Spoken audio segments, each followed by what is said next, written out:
Assalamualaikum warahmatullahi wabarakatuh dan salam sejahtera untuk kita sekalian.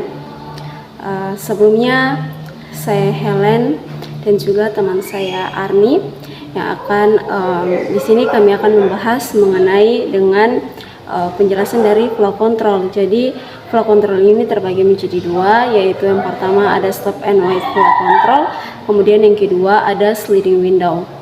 Nah, baik, saya langsung saja, yaitu yang pertama adalah stop and wait flow control. Stop and wait protokol adalah sebuah protokol lapisan data link untuk transmisi frame melalui saluran tanpa suara dan kemudian menyediakan transmisi data searah dengan fasilitas kontrol aliran. Tetapi protokol ini tidak akan fokus pada fasilitas kontrol kesalahan apapun. Nah, transmisi data searah berarti pengiriman atau penerimaan akan berlangsung pada suatu saat. Pengiriman dan penerimaan tidak akan terjadi secara bersamaan. Itulah sebabnya protokol stop and wait ini disebut sebagai protokol kendali aliran data searah. Ide di balik stop and wait protokol yaitu setelah mengirimkan satu frame, pengirim tidak akan mengirim frame lainnya dan akan menunggu pengakuan sebelum mengirimkan frame berikutnya. Misalkan, jika ada pengiriman, pengirim akan mengirimkan tepat satu frame dan pengirim tidak akan mengirim frame apapun sebelum menerima pengakuan dari si penerima bahwa data yang dikirim oleh pengirim sudah digunakan oleh si penerima. Dalam stop and wait protokol memiliki dua primitif, yaitu si pengirim dan juga si penerima. Nah, jadi aturan dari pengirim di sini ada dua. Yang pertama yaitu pengirim hanya mengirim satu paket data dalam satu waktu. Kemudian paket berikutnya hanya setelah menerima pengakuan dari si penerima atau telah menerima pengakuan untuk paket yang sebelumnya. Kemudian aturan dari si penerima ialah si penerima cukup menerima dan menggunakan paket data satu kali penerima menerima paket data dari si pengirim. Dan setelah itu si penerima akan melakukan pengakuan kepada si pengirim. Nah, contoh dari stop and wait protokol ialah ada sisi send, sisi pengirim, dan sisi penerima atau receiver. Nah, ketika pengirim mengirimkan paket data, satu paket data ke penerima, maka ketika penerima sudah menerima paket dari si pengirim, kemudian si penerima menggunakan paket tersebut. Setelah itu si penerima mengirimkan pengakuan kepada pengirim. Nah, setelah mengirimkan pengakuan kepada pengirim, maka pengirim akan mengirim paket selanjutnya. Satu paket selanjutnya kemudian diterima dan telah melakukan pengakuan. Selanjutnya si pengirim akan mengirimkan paket-paket berikutnya lagi, tapi hanya pada satu paket saja, tidak bisa secara bersamaan untuk mengirimkan begitu banyak paket. Hanya satu paket pengirim hanya bisa melakukan satu paket saja dalam mengirim. Setelah mendapatkan pengakuan dari si penerima, barulah si pengirim mengirimkan paket-paket berikutnya. Keuntungan utama dari stop and wait protokol ini yaitu kesederhanaannya.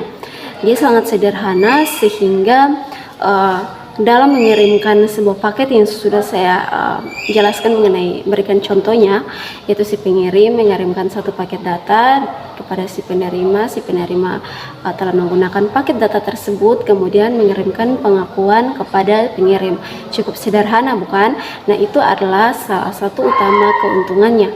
Kemudian kelemahannya tuh apa saja? Jadi kelemahannya yaitu jika ada 1000 paket atau 3000 paket atau 5000 paket dan begitu banyak paket, maka paket-paket tersebut tidak dapat dikirim secara bersamaan, sehingga harus satu persatu dan menunggu pengakuan dari penerima.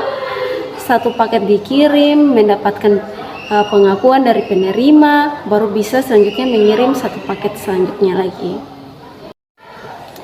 Nah, ada 3 masalah dalam stop and wait protokol. Masalah pertama yaitu hilangnya data saat dikirim. Pada saat pengiriman, datanya hilang dan sehingga penerima akan menunggu waktu yang tak terhingga untuk data tersebut, karena penerima belum menerima data yang dikirim oleh pengirim, maka penerima tidak bisa melakukan pengakuan dan akibatnya pengirim tidak bisa mengirim paket-paket yang berikutnya. Masalah yang kedua yaitu lost acknowledgement.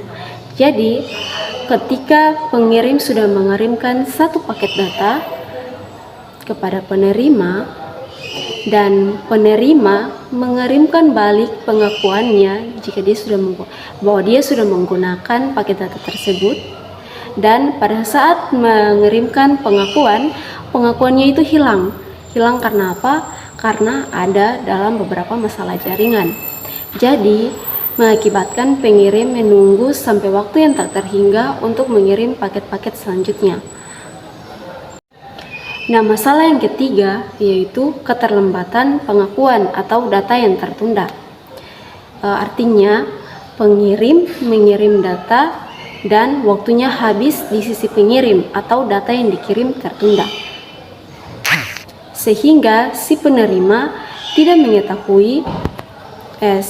mengetahui, tetapi penerima menyetujui pengakuan tersebut dan pengakuan ini sangat terlambat diterima oleh pengirim, sehingga pengirim menganggap bahwa pengakuan tersebut merupakan beberapa paket data yang lain yang telah dikirim. Ternyata masalahnya yaitu waktunya habis atau data yang dikirim tertunda, sehingga pengirim sangat terlambat, pengakuan tersebut sangat terlambat diterima oleh pengirim, dan pengirim mengira bahwa pengakuan tersebut merupakan data-data dari yang lain. Baik, itulah penjelasan singkat dari saya mengenai dengan stop and wait protokol. Kemudian selanjutnya saya berikan kesempatan kepada saudari Arni untuk menjelaskan mengenai sliding window flow control. Assalamualaikum warahmatullahi wabarakatuh. Perkenalkan, nama saya Arni Umenahu dengan NPM 073521111136. Nah, di sini saya akan membawakan materi tentang sliding window flow control. Baik, selanjutnya pengenalan, yang dimana sliding window flow control adalah metode untuk mengontrol aliran data antara pengirim dan penerima. Sebuah metode kontrol aliran di mana penerima memberikan izin pemancar untuk mengirimkan data sampai jendela penuh. Kemudian, ketika jendela penuh, pemancar harus menghentikan transmisi sampai penerima mengiklankan jendela yang lebih besar. Berikutnya yang dimana ada gambar, yaitu tentang sliding window flow control yang dirancang untuk membenahi sistem flow control sebelumnya, yakni stop and wait flow control. Pada stop and wait flow control seolah-olah blok-blok data dikirimkan satu persatu dan mengirimkannya menunggu balasan jika blok data tersebut sudah sampai di receiver, dan receiver sudah memberikan balasan. Berbeda pada sliding window, transmitter dapat mengirimkan blok-blok frame lebih banyak, lalu setelah beberapa frame telah terkirim, barulah receiver memberikan balasan. Pada sliding window, tiap-tiap blok frame diberi nomor, seperti gambar yang ini ya. Kemudian penjelasan yang dimana Sliding window flow control jauh lebih efisien dibandingkan dengan stop and wait karena dapat mengirimkan lebih dari satu blok frame. Waktu penundaan atau delay lebih sedikit. Berikutnya, transfer data menjadi lebih cepat. Dan yang terakhir, dalam pengaplikasiannya, sliding window sangat dibutuhkan dalam komunikasi data karena memiliki nilai efisiensi yang tinggi. Lanjut konsep dasar yang dimana sliding window flow control dirancang untuk membenahi sistem flow control sebelumnya, yakni stop and wait flow control. Pada stop and wait flow control seolah-olah blok-blok data dikirimkan satu persatu dan mengirimkannya menunggu balasan jika blok data tersebut sudah sampai di receiver dan receiver sudah memperbaiki balasan. Kemudian lanjut cara kerja sliding windows, yang dimana pengirim mengirim frame atau data sampai jendela terisi, kemudian penerima menerima frame atau data dan mengirim konfirmasi. Kemudian selanjutnya jika jendela penerima penuh, pengirim harus menunggu konfirmasi sebelum mengirim lebih banyak data. Dan dimana sliding memiliki kelebihan dan kekurangan. Kelebihannya dalam protokol ini pengirim dapat berbagi beberapa frame dan kemudian menunggu pengakuan. Berikutnya, protokol ini memiliki efisiensi yang jauh lebih baik dibandingkan dengan waktu tunda yang rendah.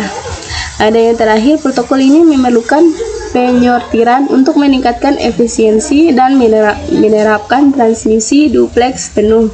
Kekurangannya yaitu jika pengirim tidak menerima pengakuan dari pihak penerima, model jaringan menjadi tidak efisien. Hilangnya dan terbuangnya bandwidth karena berbagi beberapa frame secara bersamaan. Terakhir, kesimpulan di mana stop and wait memiliki kesederhanaan yang cocok untuk aplikasi yang membutuhkan kontrol ketat atas setiap paket yang dikirimkan. Meskipun dapat mengurangi efisiensi penggunaan jaringan, sliding window lebih efisien dalam penggunaan jaringan karena mengizinkan pengiriman lebih banyak paket sekaligus, namun membutuhkan logika yang lebih kompleks dalam pengelolaan aliran data. Terima kasih. Mungkin itu saja penjelasan tentang sliding dari saya.